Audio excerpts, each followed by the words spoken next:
Thinking about leaving your soul-sucking 9 to 5 job, one of the biggest struggles I see people, especially as women, face is the idea of having that safety net, that enticing perks and benefits, and listening to that head trash of what will people think if I leave. I totally get it, and I've been where you are. That's why I created a free guide to help you if you're thinking about putting in that notice. It's called Unlocking Your Exit Plan. Discover 5 things you need to do before leaving your 9 to 5. This guide is filled with worksheets and steps so you will have hand holding along the way. You can download your copy in the link in the show notes, and again, it's totally free. Now back to today's episode. Hey there, let's face it. Today's internet world is so saturated and everyone is fighting for that number one spot to be visible. It is no longer about running ads and having thousands of people on your email list. It is about building relationships and networking with others to grow your business and become visible. Hi, my name is Candace. I'm a podcast launch strategist and I help service-based business owners develop and deliver their message to the world by using platforms like podcasting and bringing valuable content to those who need to hear what they have to say.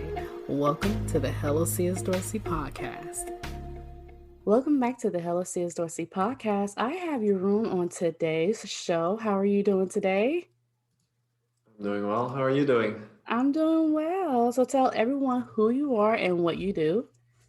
I'm Jeroen Corthout. I'm co-founder and CEO of Salesflare. And Salesflare is a CRM system, so a customer relationship management system that is very much focused on sales. So it basically helps you follow up your leads in a much more systematic way.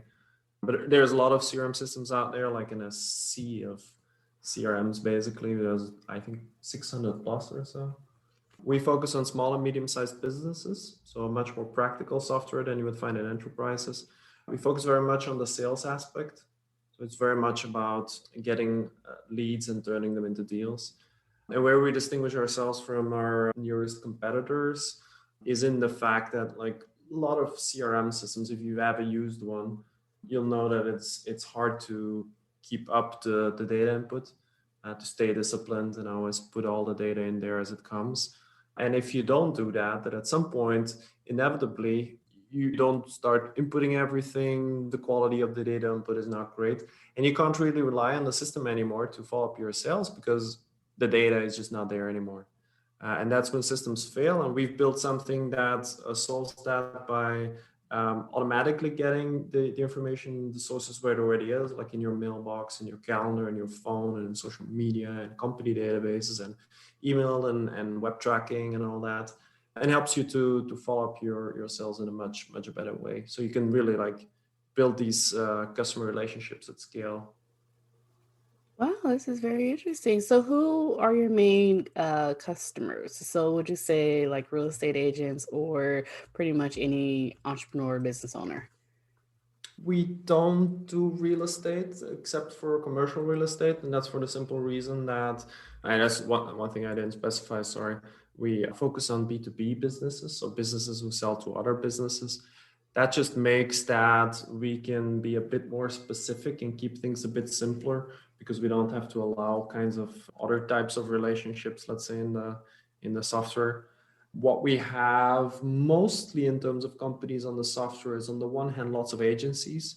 This ranges from marketing agencies, like lots of digital marketing agencies, events agencies, software development companies on the one hand, and on the other hand, a lot of entrepreneurs, like you said, a lot of fast growing companies. Quite some of those are software companies like ourselves, but really all kinds of types. We also of telecom companies and just about every sector. Oh, that's awesome. So, when did you start the company? We started the company about 6.5 years ago. It was in 2014. And it's, I think, in the month of April or May or something. It was when we were working on another software company, basically. And we had to follow up a bunch of leads. And we were trying to make all kinds of systems work for us. So we tried different CRMs. In the end, we made a sheet, and we never really managed to keep a system alive. We weren't really like extremely disciplined at it, and we felt that all these systems were expecting from us that we were as like these perfect data input robots almost. And at some point we sat together and we figured like, hey, but actually all the things we're doing here, we're sort of like working in two worlds in parallel. Like in the one world, you're communicating with your customers, and then next to that, you're putting it into a system. And actually, all of the data points you need in the CRM are already available in other systems because a lot of the sales process is digital nowadays. So, what if we would just plug into all these places where this communication happens and where there's data available and create a system that automatically keeps track of everything? So it can help you actually to follow up your sales more consistently, and that's when Salesflare was born. So let's talk about a little bit more about the inspiration behind your business. I know you touched on it a little bit. What was that like for you? We were working on a software business. It was me and my co-founder and another guy, but the other guy was not really like it was starting to change paths. And we were in a small office here in Belgium, like in a small town, and just working on that and trying to get this to work. And at some point we started our first newsletter, and I showed my co-founder like, look, you start emailing people, and then you can see when they open it, when they click on things and stuff. And he's like, whoa, you can see all these kind of things. That's super interesting. And that's sort of when we started connecting things, because on the one hand we had been thinking about how can we make sales follow-up easier for salespeople, and on the other hand we saw that there was a lot of things already happening in the marketing space where lots of things were tracked automatically, but very little of that was available to salespeople. And they were still stuck with basically creating the data manually.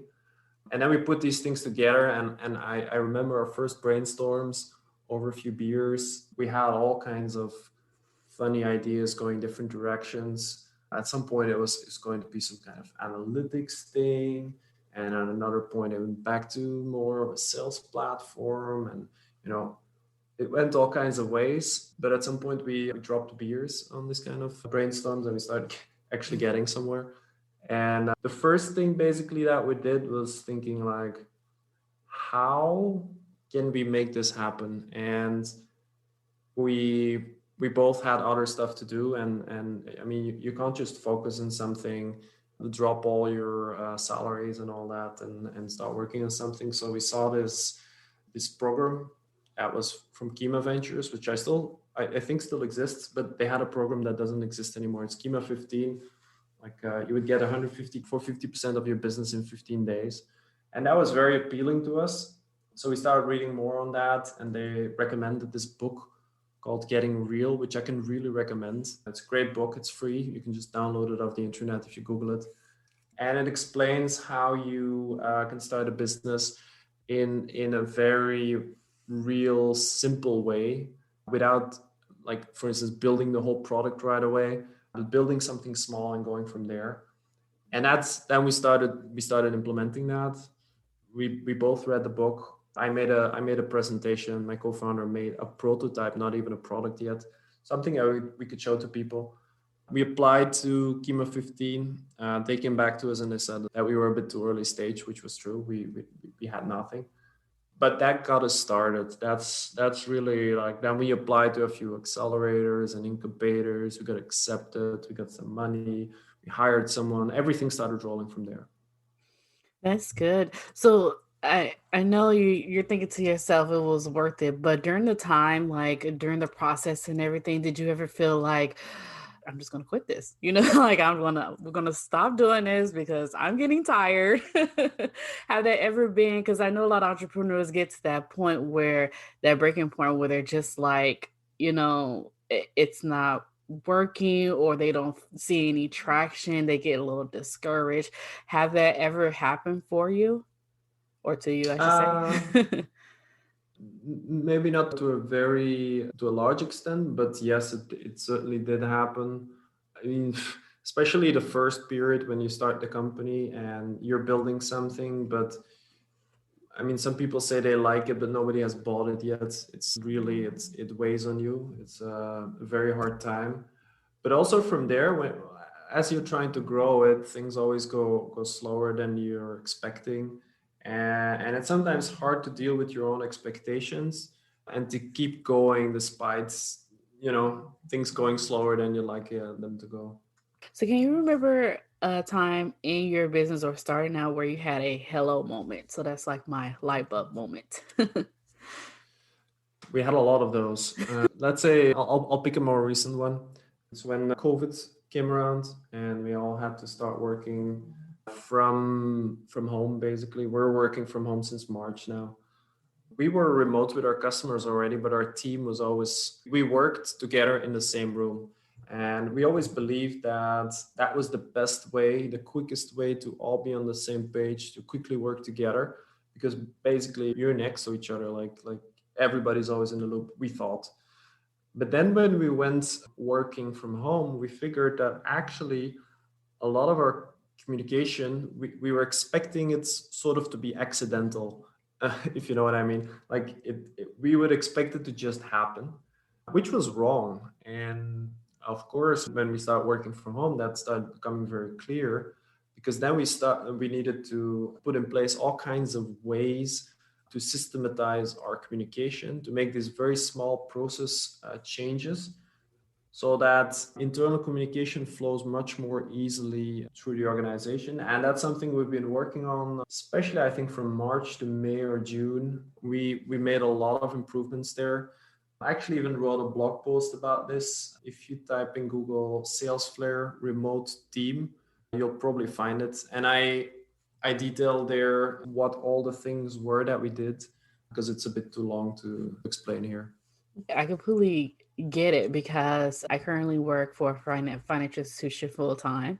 I have my own podcast and business on the side, but that transition from being in the office and being a leader and trying to get my team from one thing that we're used to something that's completely foreign to everyone, yet everyone wanted it. It was very challenging. I think I lost a lot of hair that first month that we was transitioning because of the systems and getting everything up and running. And then it's no longer you can look over the cubicle or go into someone cubicle and say, hey, did you work on this? It's more like, now I have to type this out. Did you work on this? And then it got to the point where it's like, okay, I'm just going to have to just use short sentences because, typing the paragraphs in the book is just not helping. So, yeah, it definitely, I completely understand because it was a huge transition for us to be able to now go fully like on a computer and communicate directly on the computer rather than just talking to that person right there. That was my hello moment, non-business related,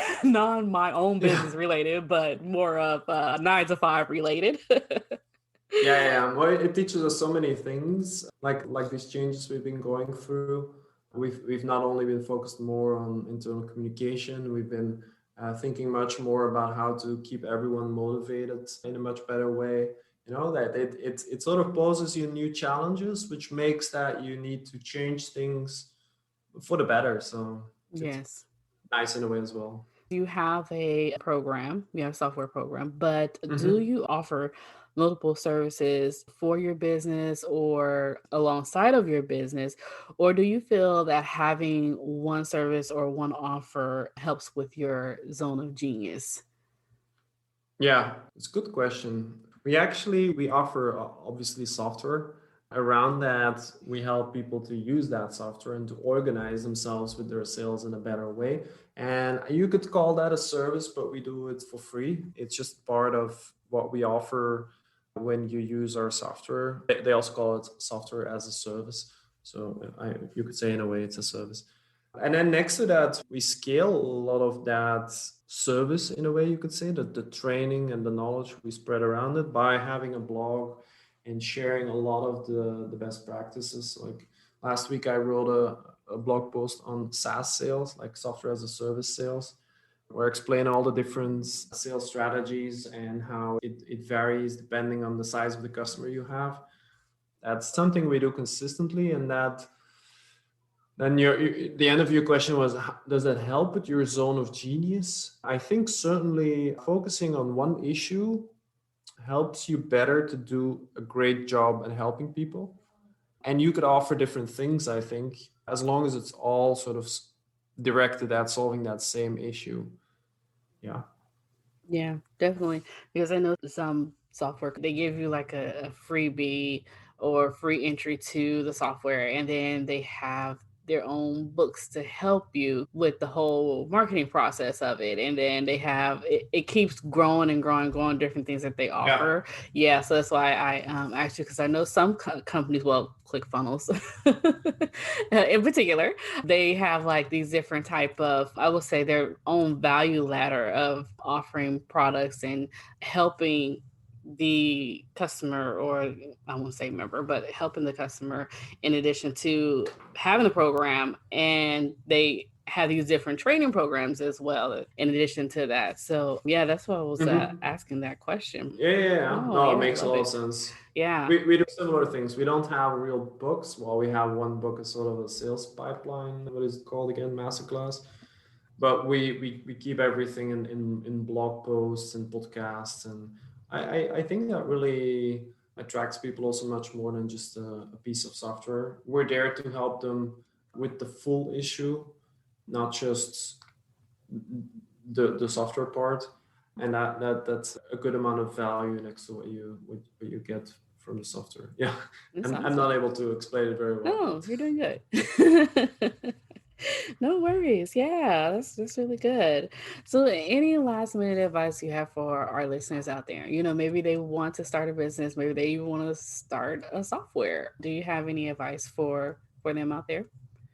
yeah, for everyone who's just thinking to start out, maybe a few quick pieces of advice. Focus on an important fundamental problem that you have yourself is the best thing you can do, because it makes that you first of all feel very passionate about it, which is very important because you're going to solve that problem for a long time. Also focus on a problem, not a solution, because your solution might become obsolete soon, but as long as the problem stays around, you can keep fixing it. And do it for a group of people you can really identify with, so you can solve it in the best possible way. Because if you have a lot of empathy for the people who have the issue, it's much easier to do it in the right way, communicate it in the right way, and all that. And it's, I would say, initially very hard to stumble upon such a thing, so don't try to really force it. I would say just start working on something, and from the one thing you'll roll into the other thing. That's how it happened for me, and I've seen it like that for a lot of people. So definitely don't give up, and don't do crazy stuff. I mean, don't give up your job because you think you're going to become extremely rich if you start something new. Everything is always going to take much longer than you think. So keep that in mind. Make sure you start working part time on your new business, or you can start doing it in evenings, although it's very tiring. I've been there. Of course, go for it, but always keep in mind, and that's not just when starting, it's also later. You always need to raise more capital than you think you'll need, or you always need to have more money at least in your bank account. Things just always take longer and always take more work. So keep that in mind as well. Yes. If you want to find out more about our software, you can head to salesflare.com. The Flare is Flare. You can try it even. There's a button at the top right, which says something like try it for free. You can try it for anywhere between 7 and 30 days, because the more you set it up, the more days you get on the trial. Because we saw that people who are better set up are actually much more likely to be successful with the software, to stay along with us, to make more sales. So we incentivize people there. And if you want to get in touch with me, you can do that on LinkedIn. That's probably the best place. You can send me a meeting request with a message, so I can distinguish you from the regular spammers I get on LinkedIn, and then we can certainly get in touch and have a chat. We're going to definitely link that up in the show notes. Well, I thank you so much for coming on the podcast today. It was really, I learned a lot, definitely. I have all my notes. You see my sheet here. Yeah, Yeah, thank you. This was fun. Hey, did you like this episode? And don't forget to subscribe and share. And also drop me a line or two. I will love to hear your feedback in the review. Thank you.